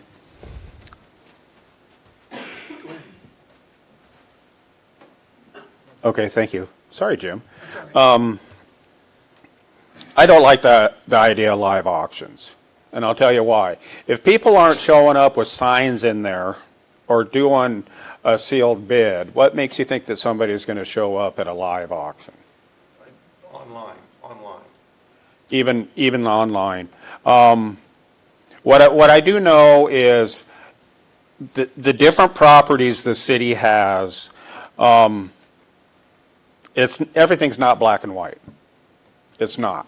It depends on the property. It depends on the location. Gary keeps saying that we put a bunch of money into that property there on Fifth Avenue, and that's true. Because we needed the property to build Edgewood on through. Nobody in their right mind would give $180,000 for those 2 lots. That's a false premise to begin with. It's what the properties are worth. And what I know is those properties are worth more than $13. Okay? I've been to plenty of auctions where the highest bidder didn't bid enough, and they said no sale. I bet you guys have too. Absolutely. Okay. It's the same thing with a sealed bid. Give us a decent offer. I'm not saying a high offer, a decent offer. And I think this council would really look at it. Okay? But I also think that we need more professional people marketing the city's properties, people who do this for a living, realtors, real estate agents. Let them get the word out there. And see if we can attract more people, because I think that's part of the problem that we have. Even though it's on Facebook, it's on the city webpage, that we're missing a lot of people. I didn't know about a park for sale till I came to a council meeting one night. Mr. Shaw, did you want to address this too? Sorry. Jim Shaw, 522 North Second Street. I've been coming to council meetings for like the past 2.5 years or whatever, and I have seen sales of property that go for $500, $1,000. Okay, so after I leave here, I drive by the property and I go, holy cats, somebody just got this lot for $1,000 or $500. If I'd have known this, I'd be buying all these up. So then to all of a sudden turn around, and I can't think of one that got turned down, except the one that got turned down last time. Was it a cheap bid? Yep. What do you do for the constable? You just sell it to him. You know, that's the thing that you put in place, sealed bid. If you don't want that, then put a caveat in there that there can be 2 rounds of sealed bids. So after the first round, you tell everybody, hey, here's what was bid, it's got to be more. And they get 2 cracks at it. That's it. And if the second crack is a dime more, that's the one you sell it to. Because this is like playing games with the system.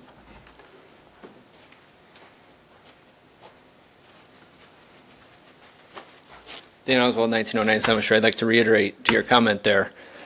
First time this bid went up, $5,000, she backed out. $2,350, you guys didn't accept hers. $2,001 was my bid. I'd like you guys to do the history on this and see what the average lot goes for. I don't think it's going to be $2,000. I believe I'm a bid above the average, and you didn't even offer to me. It went to Catherine Gooding, but it didn't go down to me.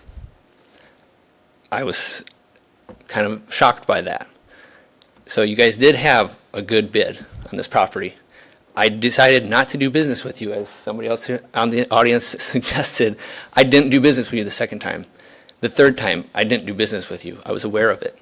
The fourth time, I said, you know what? I'll put $1 in. And I'm probably going to ask my coworkers for 25 cents each, and I won't have to pay for the lot.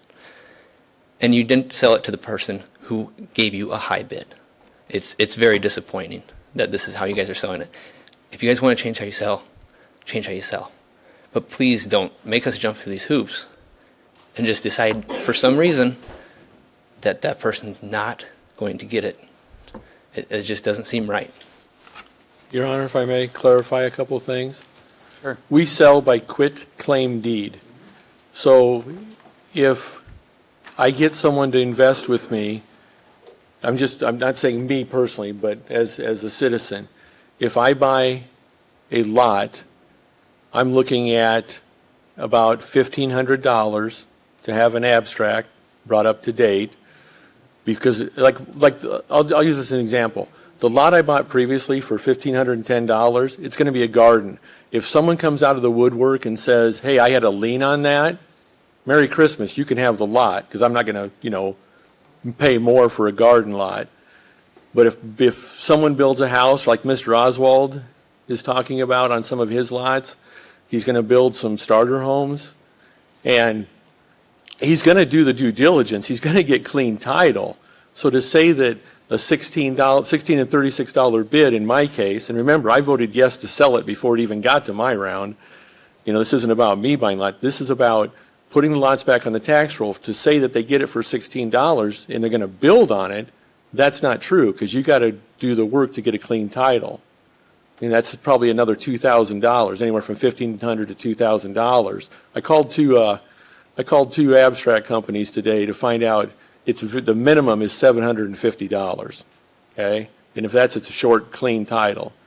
So don't sell the public short when they bid on these properties through sealed bid, and if they truly are going to build on it. And the mayor alluded to this in the meeting too. You've got some things going on. You've got a higher cost. Now, if you leave it as a vacant lot, like Mr. Kell said, but it's still back on the tax roll. I'm just saying, don't leave out the details of everything that it has to go into it. There's more to it than just the bid. So let's get back to the very essence. We're selling by quit claim deed. So if you want to sell by sealed bid and you want to have warranty deeds, you're going to get a lot bigger bids, because people are going to know they're bidding on a clean property. Your Honor, may I? Yes, you may. It does state in our surplus policy that the city may provide a warranty deed if they know the title is free and clear. During these, in these past sales, have the buyers had an opportunity to have title opinions done or anything, Alicia? Or? At their cost. Yeah, the city hasn't completed it. At their cost. It usually the buyer pays that.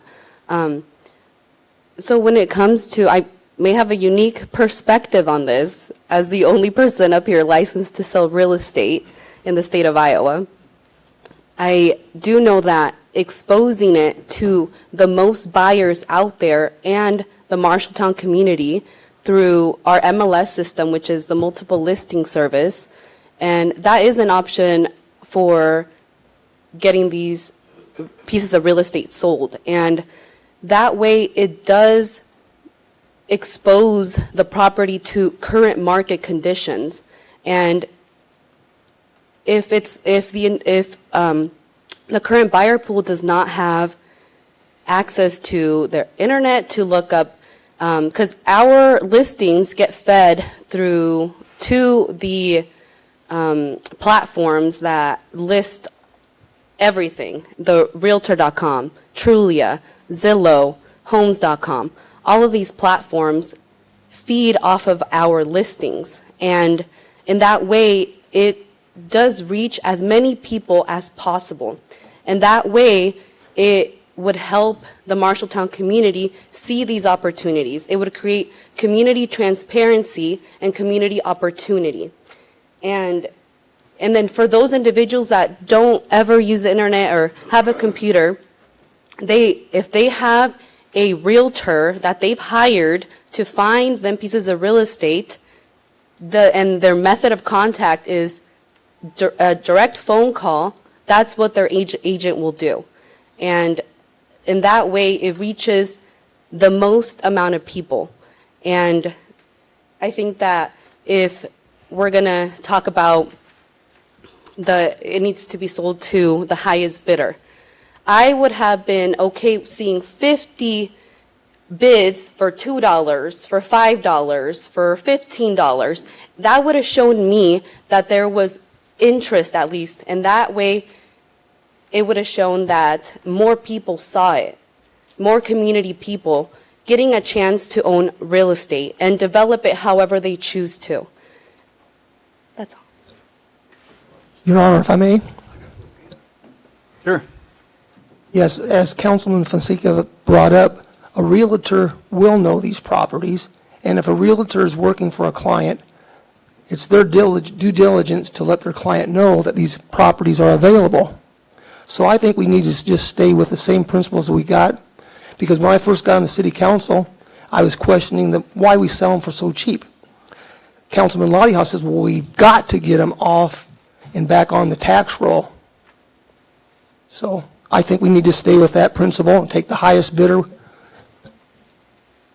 If we aren't listing, I'm talking about the city listing as one of the methods that we have in our policy, listing them with the realtor would expose it to the buyer pool, the current buyer pool, and it would give that opportunity to our constituents in our community. And they would be marketed, there would be drone videos, there would be all the marketing, all the possible marketing done on these properties will be done, and with actual professionals doing it. John, I know you've stood up a few times here, and I know we're kind of going back between public and council, and I've totally lost control of the meeting, but go.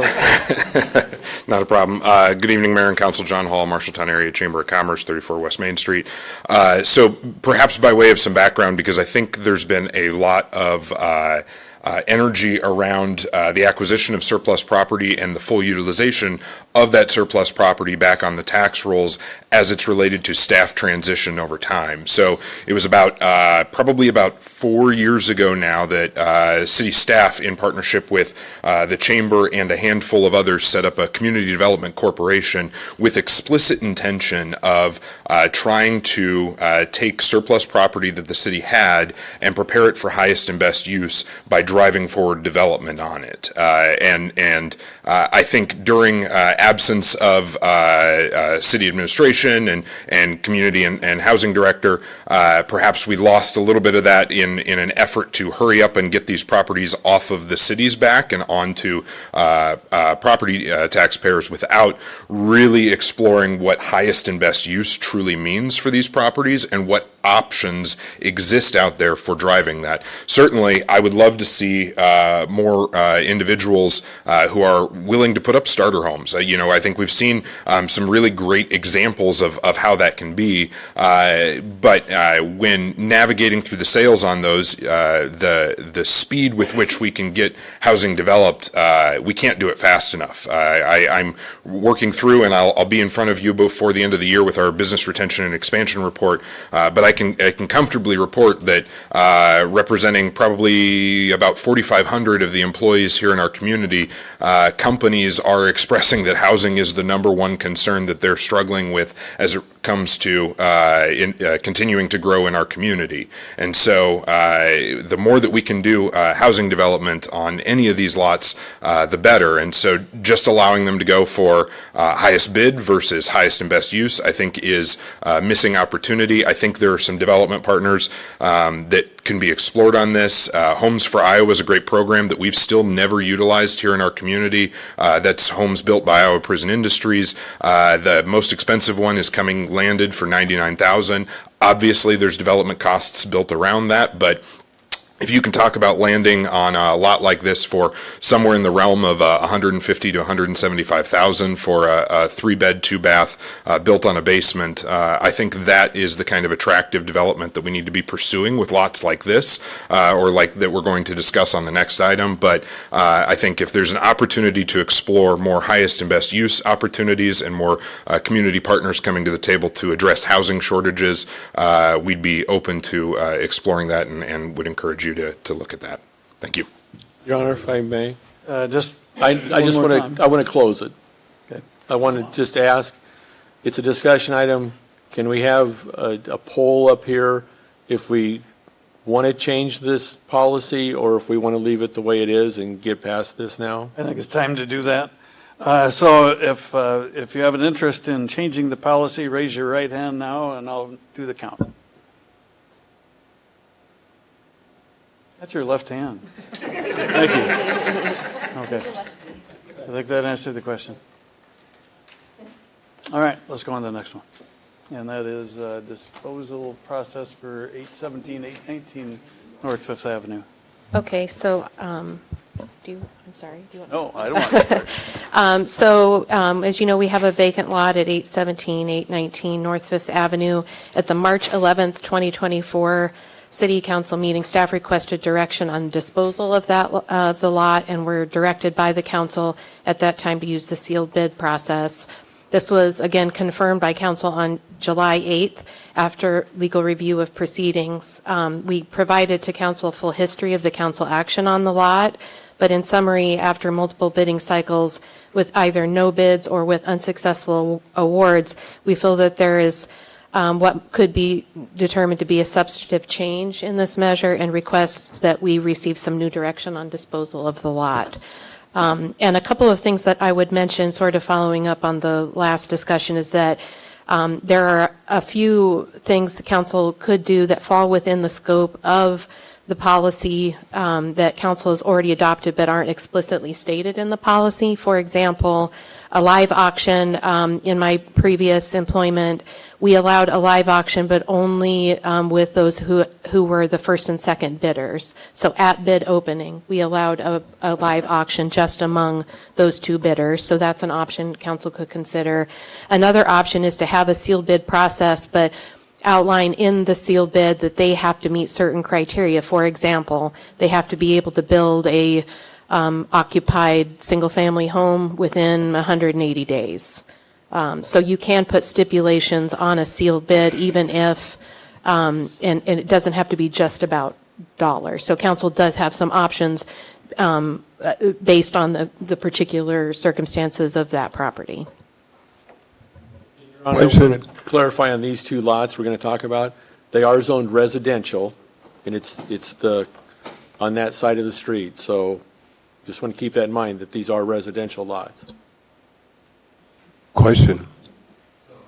The condition on selling a lot on an auction, can you not have a minimum bid requirement? You can have a minimum bid.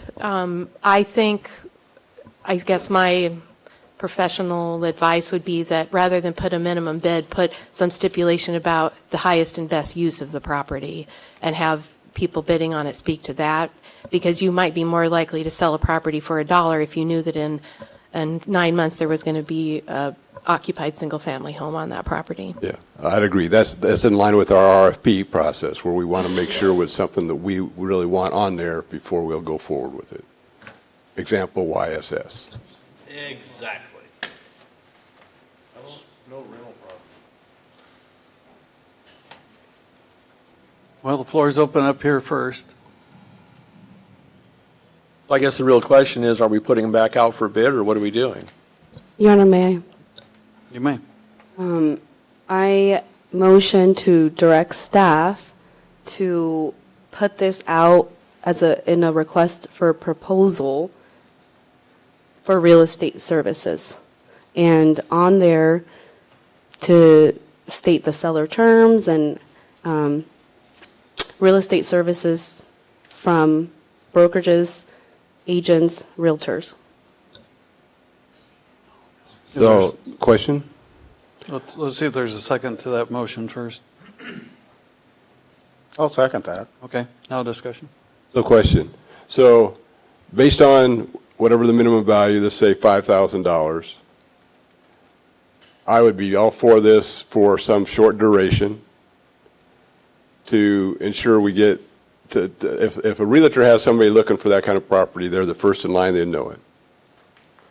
But if we want to not be servicing these properties for another summer at least $1,000 service, and if there's sidewalks, it more than doubles that, then let's do it through realtor services with some stipulation of like 90 days, and then go to some other process. We don't want to sit on it forever. Some of these properties, they might make a good expanded lot for a person, a good garden spot next to their house, a place to build a garage, but which might fit with our RFP process. What is your use? I see that also with the bid, but I would recommend if we're going to control it, we make the rules clear up front. One of my favorite things to do as mayor is to say at certain times when I have to leave for a moment that I'm not only the mayor, but I'm also the public inspector of plumbing. And so I turn this meeting over to Mr. Ladehoff while I'm gone.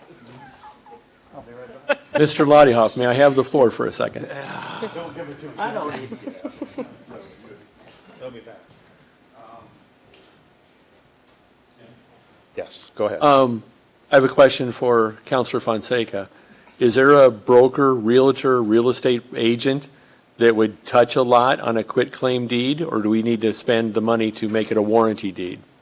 If we go with your motion, with your route, I mean, do we need to spend the money to make it a warranty deed? So I did say that list the seller terms. So if it's on there that they would have to take care of their title opinion, they would have to build an abstract and pay for all of that, then that would be on there.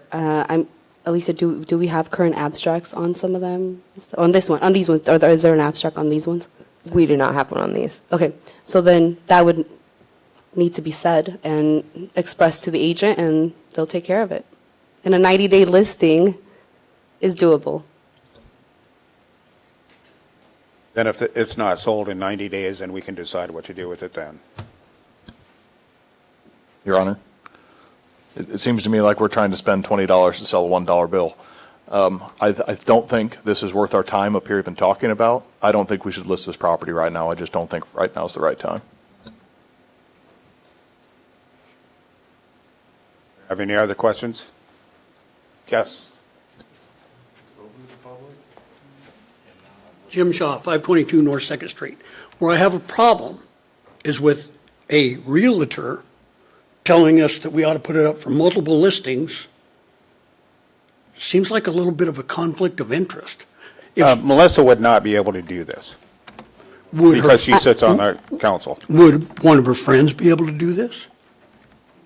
Because they're not an elected official, sure. Yeah, so she has the knowledge and she tells Joe Blow over here. It's not a conflict of interest for Ms. Fonseca, as long as Ms. Fonseca doesn't try to bid do the lots. Well, I get around that by having a friend do it. I got plenty of friends too in real estate, so. Dave Grieve, 2327 South Fifth Avenue. I'd like the idea of putting conditions on the property so you can actually go through with a complete sale and not have to pull it back. That's just not good. If you do put it up on an MLS, there's a potential that people from out of town may come and buy it legally with, I don't know. I mean, like I said, one of the realtors I've worked with, he comes into small towns to buy properties to just do rentals. We don't need more slumlords here, as far as I'm concerned. We need people building their own house. So if you put a stipulation that the person that buys it has to live in the house that they're going to build, that would be nice, because that's what we're trying to get, is single-family real ownership homes to build up the value of the town. More rental properties don't help us.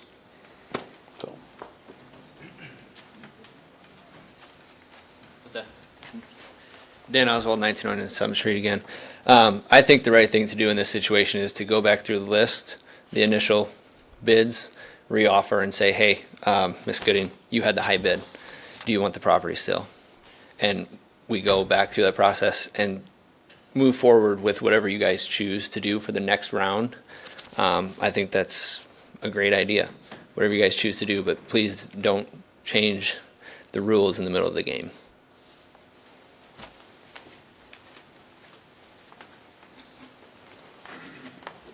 You win, by the way.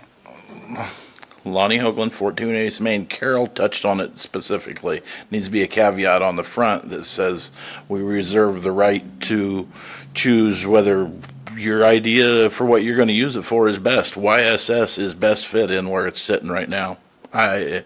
You could have got more money, but $35, but they moved in and they're doing it. It's a good fit for it. And what I remember is our city administrator and our city attorney said that the other person bidding on it, it was a dual building thing that included the old senior center and here and no control over what was going to happen. And so it was rejected as not being valid, just for the history's sake. And yeah, they've been a great, absolutely a great next door neighbor. Well, anybody have anything else for the good of the cause? We have a motion and a second on the table. So I was going to say, let's go ahead and call the roll on that. Anybody remember what the motion is? Motion to direct staff to put out an RFP for real estate services stating the terms to real estate in brokers. Got it. Thank you. Mitchell. No. Nichols. No. Schneider. No. Thompson. No. Fonseca. Yes. Kell. No. Lottiehoff. Yes. Okay, that motion failed. Staff has no direction. Anybody else want to take a stab at it? I would make a motion to sit on these lots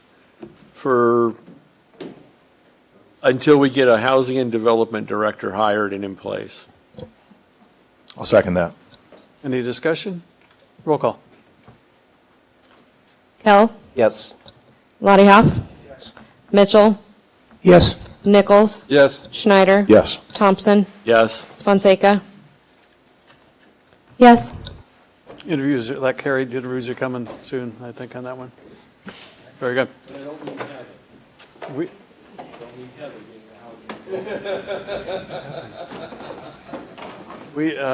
Exactly. We are adjourned at 7:23. Thank you.